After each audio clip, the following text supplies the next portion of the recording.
You're in a bad situation, and I'm gonna get you out of here. Yep, gaming's favorite star captain is back. Today, we review Mass Effect 2. Oh, I want to see this. Lauren Winter.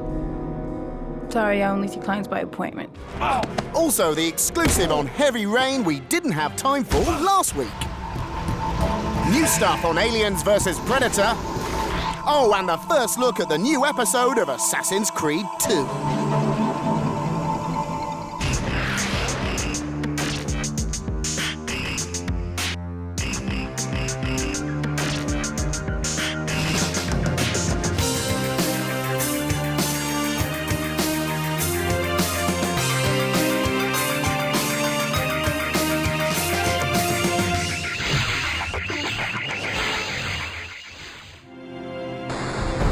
Even with the primitive hardware we had back in the 80s, classic games like Elite did a great job convincing us we were deep space buccaneers.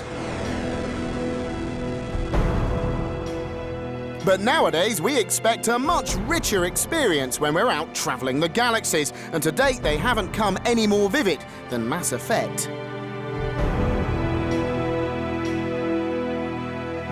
Released in 2007, this epic sci-fi themed action RPG put you in the moon boots of Commander Shepard, an elite soldier on a mission to save all organic life in the universe from being wiped out by a sinister alien force known as the Reapers.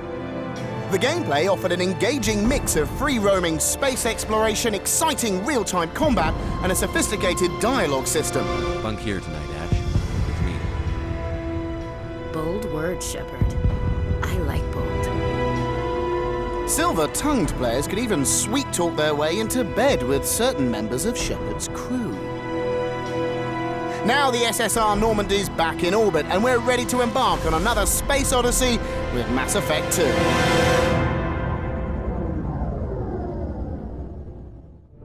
Picking up something on the long-range scanner. Unidentified vessel. Brace for evasive maneuvers!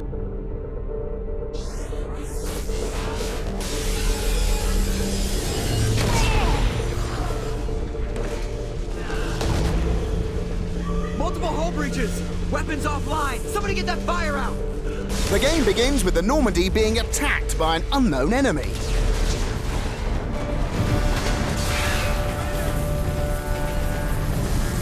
Initially, things don't look good for Shepard. While trying to rescue his crew, he's blasted out into space and declared missing in action. But the commander's just too valuable to be allowed to die.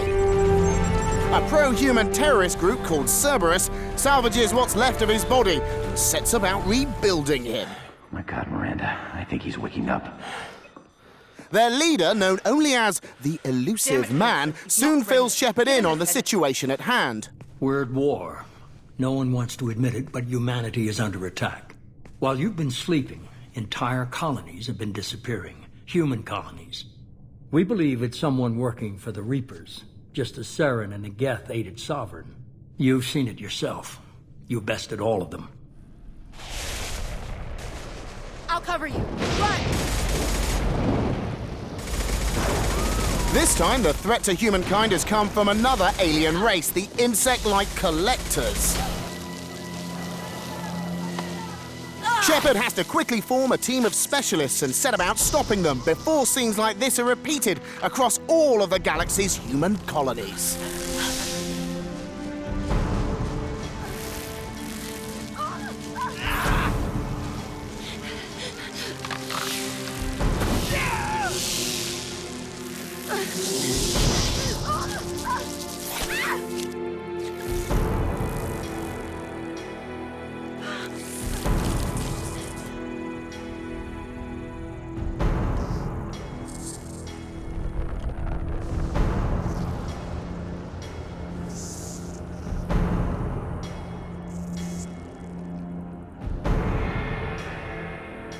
My private log got an update about the Hugo Gernsback, the ship my father served on. It sent an SOS last week, reporting a crash and requesting a rescue. Shepard, that ship went missing 10 years ago. Pass the coordinates to Joker. I appreciate that, Commander. This is an example of one of the many side missions in Mass Effect 2. One of your team, Jacob, wants to investigate a distress signal to see if he can find his father. Using the Normandy's galaxy map and the Mass Effect relays, we can quickly locate and travel to the planet where the signal came from. Anomaly detected. Now orbiting the planet, we can scan for signals and find a place to park the shuttle. This seems like quite a nice place, but who knows what Shepard and his team will find here. You came from the sky? The leader said someone would come. He delayed for so long, but he still has power. Some have lost faith. The Hunters. They will have seen your star. They will not let you help him. What are you talking about? You're not making sense. He exiled them, so they hunt his machines and those who help him. They don't believe that rescue will come. A quick Paragon action here's a lifesaver. Hunters, they won't stop until the leader is dead. Kill them! Agents of the liar! He will not escape! We've been spotted. Time for some combat. There's plenty of cover here, so we'll make use of it while taking care of these feral hunters. It's always worth aiming for headshots, as they'll do more damage, of course. Our character is an engineer class, so he can use one of his powers to send a combat drone out to attack and distract the enemy. There's only one left now, and he won't last long. We'll conclude our review of Mass Effect 2 later in the show.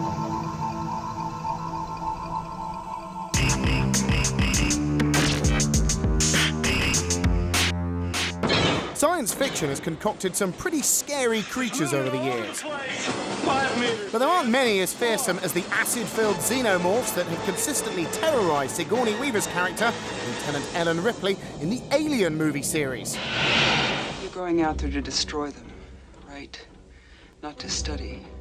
Having burst onto the big screen in 1979, these killer extraterrestrials with acid for blood are the last thing you'd want to be confronted with out in deep space.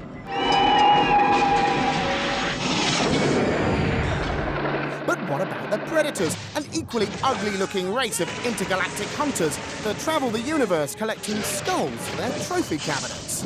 You don't even need to leave Earth to fall victims to these buggers. If they want your head, they'll come to you. Both these iconic baddies existed as separate entities until 1990, when Dark Horse Comics pitted them against each other in their graphic novel Aliens vs. Predator. With that, a whole crossover franchise was born, and of course the video game tie-in soon followed. Activision were first out of the blocks with a childishly crude scrolling beat-em-up for the Super Nintendo in 1993.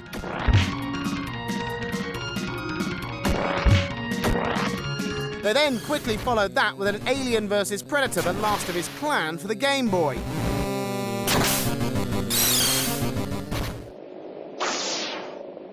People who actually owned or knew someone with an Atari Jaguar may have played Rebellion's Alien vs. Predator game, also released in '94. But let's face it, that's not going to apply to that many people. 5 years passed before the terrible twosome appeared in another game. Alien, Predator, Marine. This time it was Fox Interactive doing the honours with a first-person shooter for PC and Mac.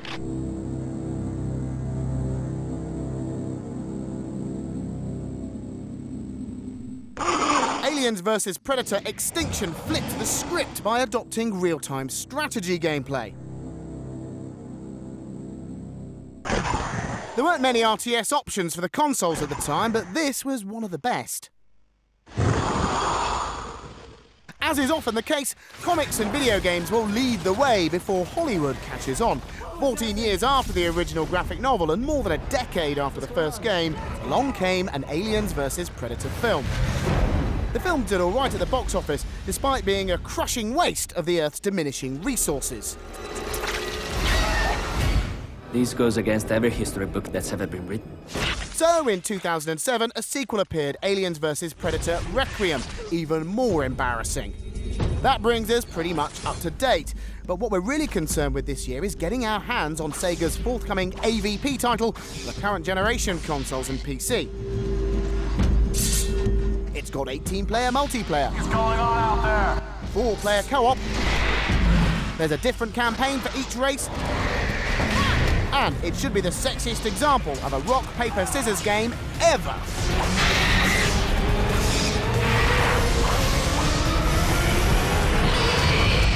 So, here's our guide to the strengths and weaknesses of 3 races.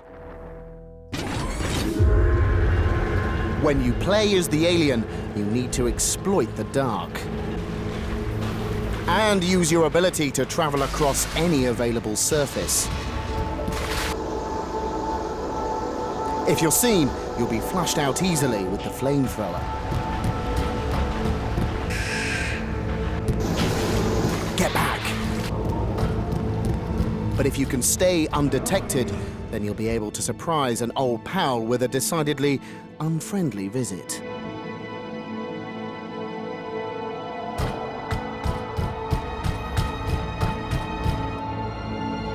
Didn't see that coming, did ya?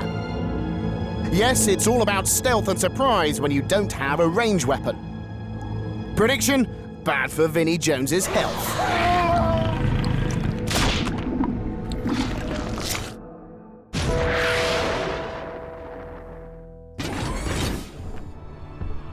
The humble colonial marine. He's got a HUD, so he should have the advantage of knowing when aliens are approaching.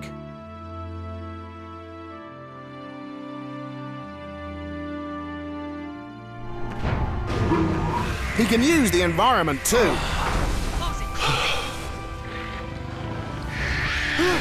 And of course, he's got the best range of guns. Yes, to succeed as a Marine, keep enemies at a distance.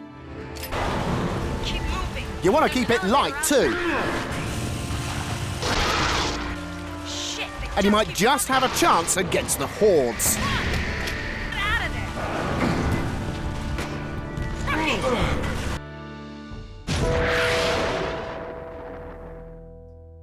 there. Okay, Predator. Use his focus jump. And the right vision mode to highlight your enemy. What's going on out there? Somebody talk to me! Up close, use wrist blades. And if you want to be Flash, go for a trophy move. Basically, decapitation.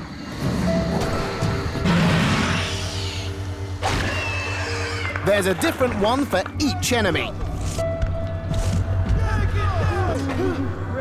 We'd love to show you the Colonial Marines, but we can't.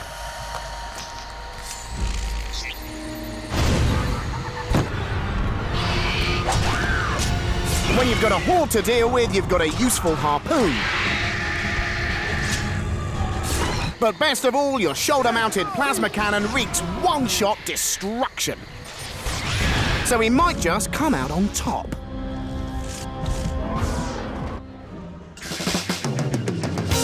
Still to come, the conclusion of our Mass Effect 2 review. Oh, and the little matter of Assassin's Creed 2, the first DLC.